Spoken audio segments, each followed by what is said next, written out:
ओम श्री सनातन धर्म देवाय नमः। नमस्कार। कक्षा संख्या 62 हमारी पुस्तक है मनुस्मृति जी और हमारा मंगल उद्देश्य है धीरे धीरे सनातन धर्म जी को समझना। भगवान गुरु राम जी की अहेतुकी कृपा से हमारे द्वारा प्रयोग की जा रही पुस्तक है मनुस्मृति ही, काशी संस्कृत ग्रंथमाला 114, चौखंबा संस्कृत भवन वाराणसी। हर श्लोक के अंत में भगवान गुरुजी कुल्लूक भट्ट जी का भाष्य पढ़ा जा रहा है। आज व्याख्या किया जाने वाले श्लोक इस प्रकार हैं। मनसृष्टिं विकुरुते चोद्यमानं श्रीसृक्षया आकाशं जायते तस्मात् तस्य शब्दगुणं विदुः। अध्याय नंबर 1 और श्लोक नंबर 75। आकाशात् तु विकुर्वाणात् सर्वगन्धवः शुचिः बलवान् जायते वायुः स वै स्पर्शगुणो मतः। श्लोक नंबर 76। वायोरपि विकुर्वाणाद् विरोचिष्णुतमोनुदम् ज्योतिरुत्पद्यते भास्वत् तद्रूपगुणमुच्यते। श्लोक नंबर 77। ज्योतिषश्च विकुर्वाणादापो रसगुणाः स्मृताः अद्भ्यो गन्धगुणा भूमिरित्येषा सृष्टिरादितः। श्लोक नंबर 78। यहाँ तक पढ़ने का प्रयत्न किया जाएगा। तो पिछली 2 कक्षाओं में हमने सतयुग, त्रेता युग, द्वापर और कलयुग इनके परिमाण को जाना कि कैसे इनके अंदर सतयुग में 4000 देव वर्ष होते हैं और संध्या और संधि अंश इस प्रकार 4000, 400, 400 ऐसे। त्रेता 3000 वर्ष का होता है, संध्या और संध्या अंश ऐसे 3600। द्वापर 2000 वर्ष का होता है और देवर्ष और संध्या 200 की संध्या अंश। और कलयुग 1000 देव वर्ष का है, 100 वर्षों की संध्या और 100 की संध्या अंश। इस प्रकार 12000 देव वर्ष हो जाते हैं और एक देव वर्ष में 360 मनुष्य वर्ष होते हैं। तो कुल मिला के हमने देखा था कि ये 432 और उसमें 4 जीरो और लगा दो तो इतने मानव वर्ष हो जाते हैं। ये हमने पहले देखा। और फिर कल की कक्षा में हमने देखा कि ये जो एक चतुर्युग है इसको 1000 से गुणा कर दिया जाए तो ये ब्रह्मा जी का एक दिन बनता है और फिर 1000 से गुणा कर दिया जाए तो ये ब्रह्मा जी की एक रात्रि बनती है। तो इस प्रकार एक दिन और रात जो हैं ये बन गए और इस प्रकार उनके उसको 360 से गुणा कर दिया जाए तो उनका एक वर्ष बनेगा और उसको 100 से गुणा कर दिया जाए तो ब्रह्मा जी की पूरी 100 साल की आयु बनेगी, जिसके बाद ब्रह्मा जी जो हैं वो मोक्ष को प्राप्त हो जाते हैं, उनका पुनः जन्म नहीं होता। तो हमारे तात्पर्य ये बताया गया कि ये कैसे जो कार्य ब्रह्मा जी उन्होंने पहले वो मनुष्य थे और मनुष्य की अवस्था में उन्होंने ब्रह्मा जी के पद को प्राप्त करने के लिए वैदिक पुण्य कर्म और उपासना की। उन्होंने इच्छा की कि मैं ये ब्रह्म जी का पद प्राप्त करूं। उसको इतनी तपस्या से, इतनी कर्मों से प्राप्त किया। तो कहा जा रहा है कि ये जो इसको बोलते हैं क्रम मुक्ति। तो शास्त्र में दो प्रकार की मुक्ति कही गई है। एक है कि आप इस प्रकार क्रम से, सीक्वेंस से ब्रह्मा जी के पद को प्राप्त करें और वहाँ इतनी शुद्धि होगी आपके अंतःकरण की कि उस अंतःकरण में अनुपदिष्ट ही आपको वेद के तत्व का साक्षात्कार हो जाता है और ब्रह्मा जी का शरीर जाने पर ब्रह्मा जी जो है वो परम निरुपाधिक पुरुष को प्राप्त कर देते हैं, जान लेते हैं, उनका पुनर्जन्म नहीं होता। और तात्पर्य ये निकला कि हमें अवसर है इसी मनुष्य शरीर में हम आत्मज्ञान को प्राप्त करें। तो इसलिए उसका उपाय क्या है कि हम ब्रह्मा जी की तरह काम्य कर्म ना करें। ब्रह्मा जी ने अपना वैदिक कर्म करते समय मन में इच्छा किया कि मैं ब्रह्मा जी का पद प्राप्त करूं जब वो मनुष्य थे।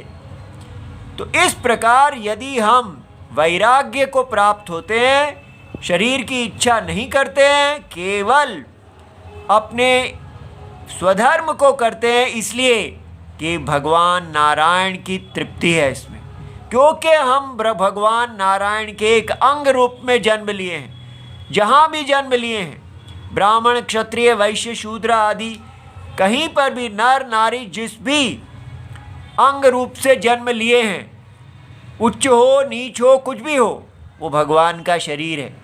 तो हमारा भगवान के प्रति प्यार यही है कि हम केवल इस शरीर की तुष्टि के लिए, वृद्धि के लिए हम अपने स्वधर्म को आराधना समझ के करें।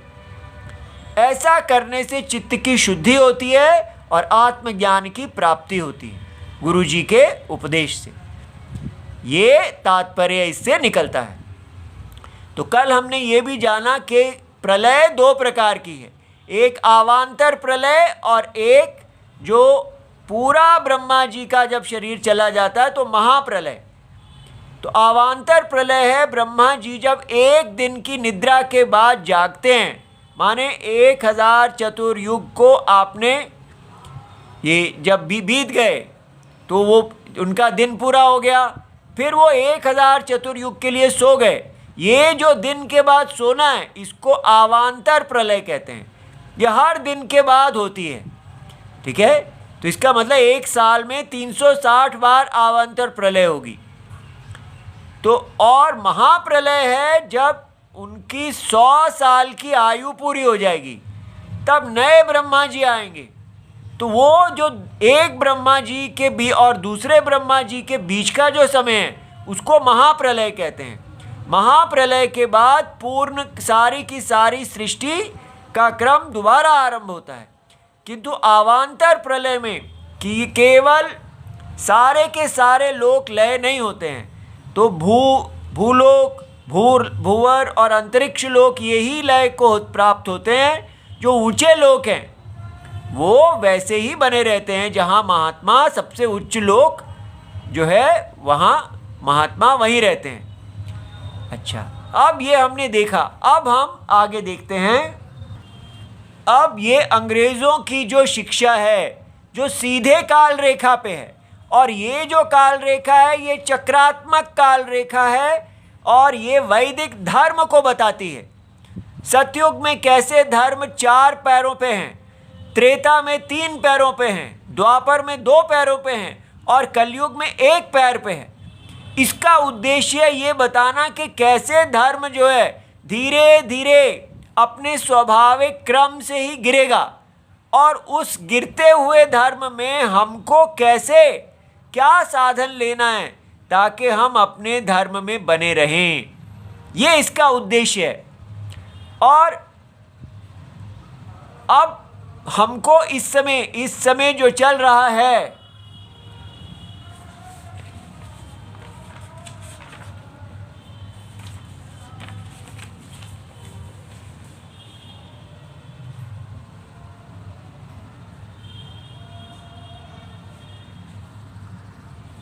सूर्य सिद्धांत नाम की पुस्तक या भागवत पुराण के आधार पर जब श्री कृष्ण जो द्वापर के अंत में जब उन्होंने शरीर अपना त्यागा तो उसके बाद कलयुग आरंभ हो गए। तो उसमें खगोल जो सूर्य सिद्धांत है उसके अनुसार जब कलयुग आरंभ हुए थे तो एक विशेष खगोलीय घटना हुई। सातों ग्रह एक लाइन में आए जो रेवती नक्षत्र के पास। उसके आधार पे ये निर्णय किया जाता है कि कलयुग अभी 5000 लगभग वर्ष बीते हैं, ठीक है। और कुल कलयुग की अवधि 433230, सारा चतुर्युग में 4 जीरो होते हैं, तो कलयुग इतना है। अभी केवल 5000 साल बीते हैं और हम ऐसे पागल हो गए लगते हैं जैसे कि इतना गहरा कलयुग आ गया है। इसका कारण ये नहीं है क्योंकि कलयुग ने हमारी सत्यानाश किया है, इसका कारण ये है कि हमारी अचानक शिक्षा ही ऐसे कर दी गई अंग्रेज़ों के द्वारा कि हम अपनी वैदिक शिक्षा से पूरी तरह दूर हो गए और हमको केवल सीधी काल रेखा बताई जा रही है और बस उस सीधी काल रेखा के ऊपर कोई धर्म है ही नहीं। तो उसके कारण हम सब नास्तिक हो गए हैं और हमको भगवान केवल धूप बत्ती लग रहे हैं कि उनको बस पूजा करो और भोग के लिए जीना है, धर्म के लिए जीना। और आत्मा है, आत्मा जन्मांतर को प्राप्त होती है, ये सब साइंस में नहीं है। इसलिए हमको वापस अपने इस विद्या को वापस जाना चाहिए और जहाँ साइंस हमारे इसके साथ हस्तक्षेप कर रही है उसको दूर करना चाहिए। आजकल जैसे अगर इतिहासकार से पूछें कि रामायण कितनी पुरानी है, वेद कितने पुराने हैं, महाभारत कितने पुराने हैं, तो वो लोग इस प्रकार खगोलीय गणना या पुरातात्विक साक्ष्य, आर्कियोलॉजिकल एविडेंस या भाषाई विश्लेषण या कार्बन डेटिंग, इसके आधार पर सीधी काल रेखा पर निर्णय करते हैं कि ये क्या कितना पुराना है। जो कि हमें देखना चाहिए कि ये इनकी जो अगर आयु आपको निकालनी है तो सावधान रहना है, कहीं इस आयु को निकालते निकालते हम उन ग्रंथों को ही झूठा ना कर दें। अब जैसे वेद की आयु कही जा रही है, तो पहले तो अंग्रेज जो थे उन लोगों के अंदर तो चालाकी थी, वो उसको वेद को केवल 1500 और 500 ईसा पूर्व BC रखते थे। तो उसके बाद जो नए आए वो कहने लगे नहीं नहीं, वेद तो 4000 ईसा पूर्व हैं या 300 ईसा पूर्व हैं, उसमें भी ऋग्वेद जो है वो सबसे नया है।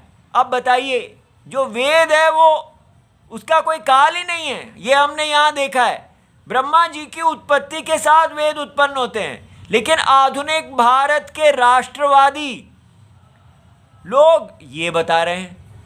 और क्यों बता रहे हैं? क्योंकि कहते हैं कि ऋग्वेद जो है उसमें सरस्वती नदी बहती हुई बताई गई है और भूवैज्ञानिक कहते हैं कि सरस्वती नदी 2000 ईसा पूर्व में सूखी थी। तो अगर 2000 ईसा पूर्व में सूखी है तो उससे पहले 2000 साल और जोड़ लो, उसके समकाल में ही वेद लिखे गए होंगे। बताइए ये क्या सोच है कि नदी अगर 2000 ईसा पूर्व में सूखी तो वेद उससे 2000 पहले लगा दो? क्या कोई ये तरीका है सोचने का? तो इस प्रकार हमारे क्यों ऐसा सोचा जा रहा है? क्योंकि हमारे हिंदुओं को स्वयं पता ही नहीं है कि वेद जो है वो प्रमाण है धर्म में, वो मनुष्य के द्वारा रचे ही नहीं गए हैं, वो सृष्टि से भी पूर्व के हैं। हर सृष्टि वेद के आधार पर होती है, वो पता ही नहीं है। क्यों नहीं पता? क्योंकि हमें जानने की इच्छा भी नहीं है और पढ़ाया भी नहीं गया है, और हम केवल नोबेल प्राइज़ ही लेना चाहते हैं, वेद को प्रसन्न करना ही नहीं चाहते, अपने राग द्वेष से ही जी रहे हैं।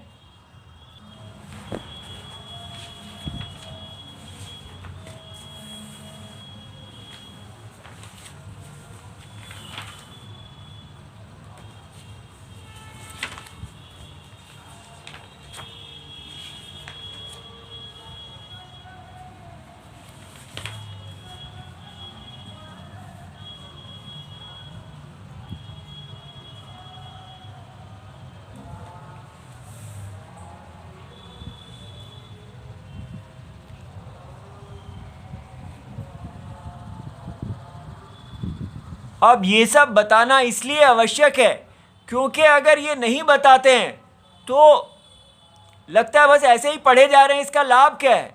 अब आज का श्लोक देखते हैं। तो मनः सृष्टिम विकुर्वते, तो अब ये बताया गया कि अवान्तर प्रलय का विषय आरंभ कर दिया था कि जब ब्रह्मा जी जागते हैं तो मन की सृष्टि करते हैं, लेकिन यहाँ पर मन की सृष्टि का करते हुए मन का अर्थ ये भी हो सकता है कि अगर हम महाप्रलय लें तो मन माने महत, कि पूरा ब्रह्मा जी की ही सृष्टि। तो उसको लेके इन्होंने आकाश आदि जो तन्मात्र हैं और तन्मात्र से स्थूल सृष्टि, उसकी सृष्टि बतानी आरंभ कर दी है। तो कुल्लूक भट्ट जी बताते हैं कि क्योंकि आकाश के गुणों का वर्णन पहले नहीं किया था तो इसलिए वो बताने के लिए ये अब आरंभ से ही होने वाली सृष्टि का फिर से वर्णन कर रहे हैं। तो मनः महत् सृष्टिम करोति परमात्मनः सृष्टुम इच्छया प्रेर्यमाणम तस्मात्, तब उन्होंने जब वो मन की सृष्टि करने की इच्छा करते हैं तो परमात्मा से ही उस समय जब उन्होंने प्रेरणा की तो उससे आकाशम उत्पद्यते, आकाश की सृष्टि हुई। तच्च पूर्वोक्त अनुसारात अहंकार तन्मात्र क्रमेण। तो ये सब समझना है कि ये सब ब्रह्मा जी महत, फिर अहंकार, और फिर अहंकार से ये पंच तन्मात्र, इनको मिला के फिर ये आकाश वायु अग्नि पृथ्वी, इनकी सृष्टि होती है। जो क्रम बताया गया था उसी से होगा।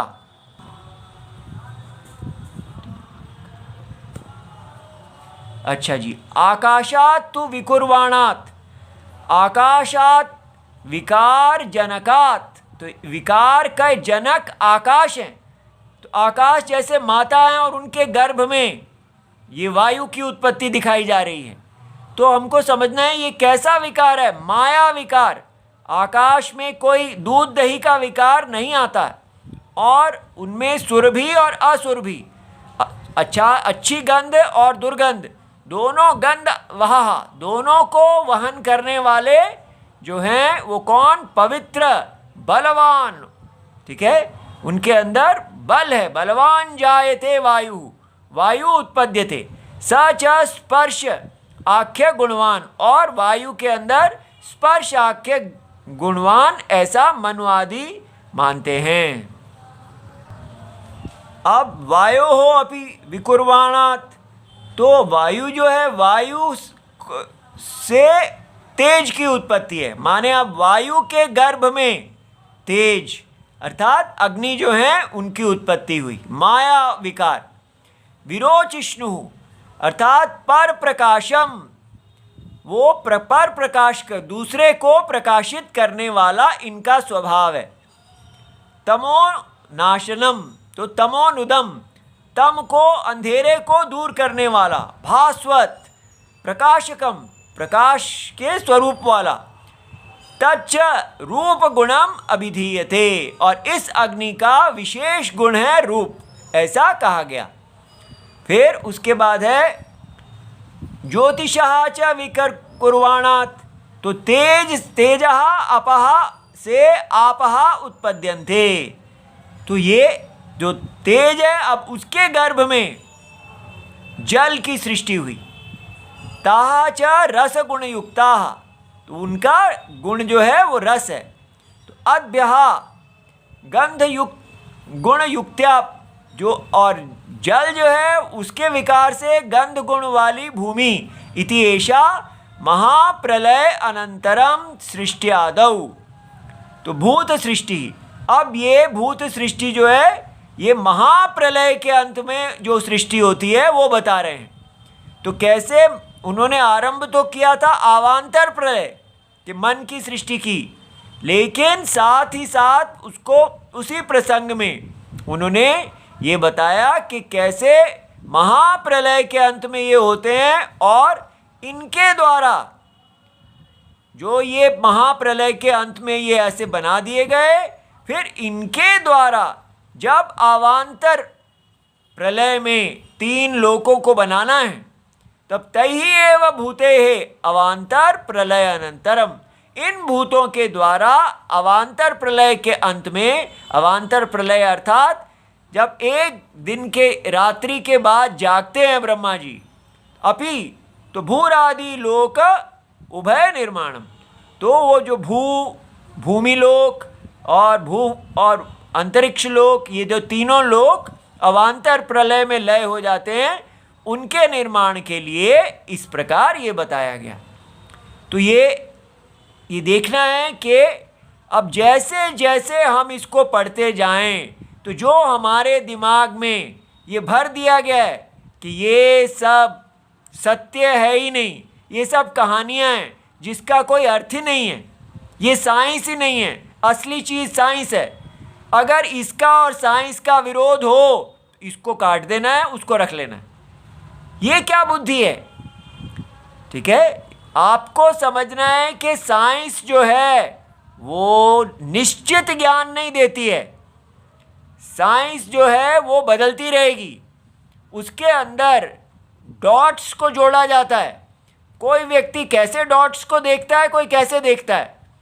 इसलिए साइंस जो है वो एक ओपिनियन है, ऐसा हो सकता है, दूसरे वाले साइंटिस्ट नहीं मानते हैं, ऐसा भी हो सकता है। और वो साइंस का स्वभाव है, ऐसा स्वयं साइंटिस्ट कहते हैं कि साइंस कभी भी निश्चित ज्ञान नहीं दे सकती, क्योंकि जैसे आँखें हैं वो निश्चित ज्ञान देती हैं कि ये लाल है, नहीं है, लेकिन साइंस जो है उसके ऊपर प्रत्यक्ष और अनुमान इतने लंबे लंबे कर रही है, तो जितना ज़्यादा हम लंबे काल अवधि में अपने अनुमान करते जाते हैं, उनकी अनिश्चितता बढ़ती जाती है। लेकिन ये जो प्रमाण है, वेद प्रमाण, इसका उद्देश्य आपको सृष्टि का काल क्रम बताना नहीं है।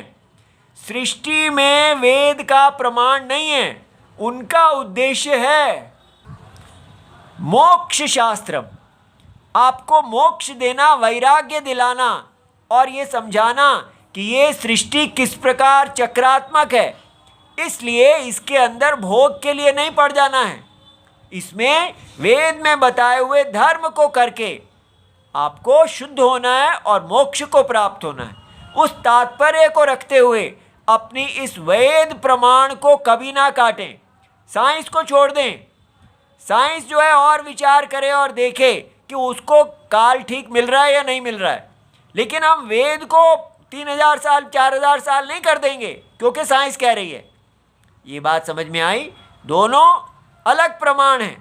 साइंस जो है उसका अपना क्षेत्र है और वेद का अपना क्षेत्र है। साइंस का कोई अधिकार नहीं है कि वो वैदिक ग्रंथों के ऊपर कोई झूठा सिद्ध करे। ठीक है। ओम नमो भगवते वासुदेवाय। प्रणाम।